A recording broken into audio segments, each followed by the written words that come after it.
Last summer, my wife, Emily, went away for a week to help her mother around the house, which she does from time to time. They have a close relationship, and Emily often feels that her mother could use some extra help, especially after her father died. So I found myself home alone. At first, the silence was strange, almost deafening. Suddenly, I had some free time, so I turned to a few friends. Since the weather was nice, we decided to get together to laugh, enjoy the sunshine, grill out, and eventually head to a bar for a drink. A few hours flew by, and after a few rounds, I was drunk, hungry, and ready to head home.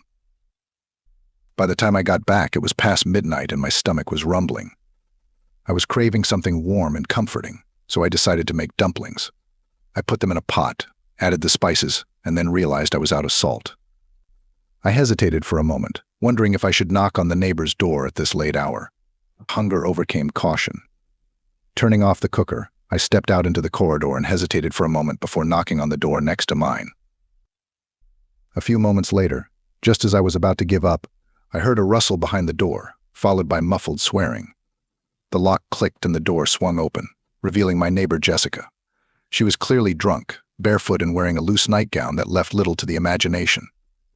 She had only recently moved in, and we hadn't had time to talk much beyond polite greetings in passing. Her hair was slightly disheveled and her eyes, though unfocused, carried a warmth that was hard not to notice. I asked if she had any salt I could borrow, and she looked at me with a playful glint in her eyes.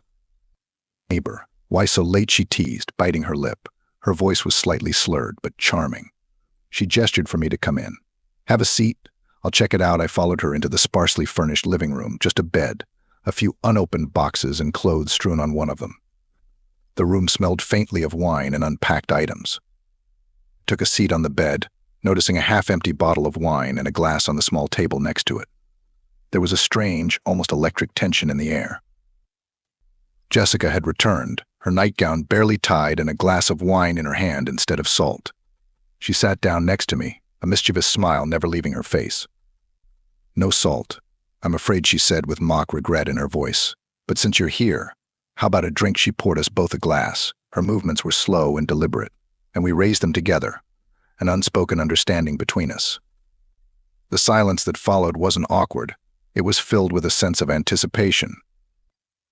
She leaned closer, her warmth and the scent of wine intoxicating. "You're alone tonight, aren't you?" she whispered, her eyes full of desire and curiosity.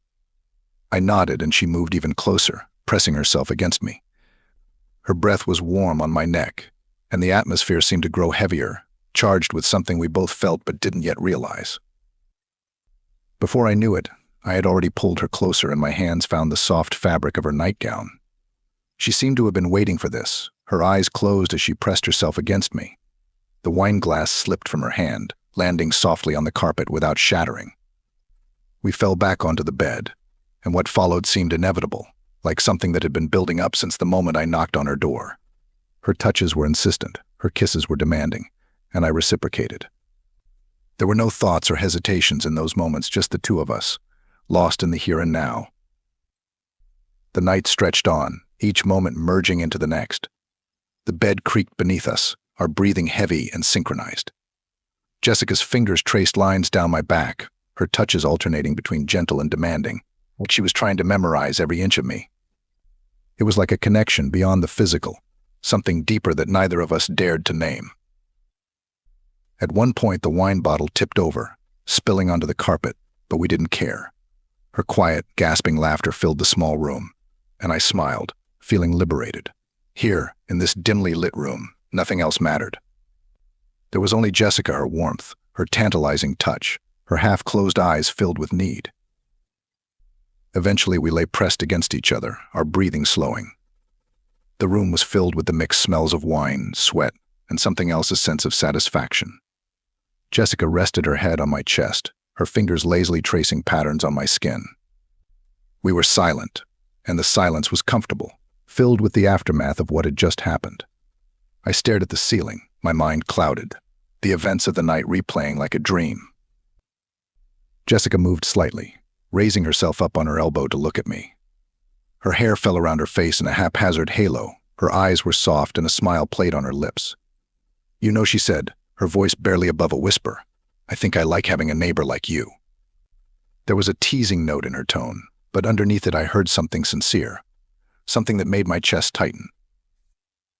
I smiled back, reaching up to brush a strand of hair away from her face. "I think I like having a neighbor like you too," I replied. It was a simple exchange, but it felt meaningful, a quiet acknowledgement of what had just happened and what it might mean. We didn't need to define it. It was enough that we were here, that we shared this moment. Morning came slowly, the first rays of sunlight breaking through the curtains.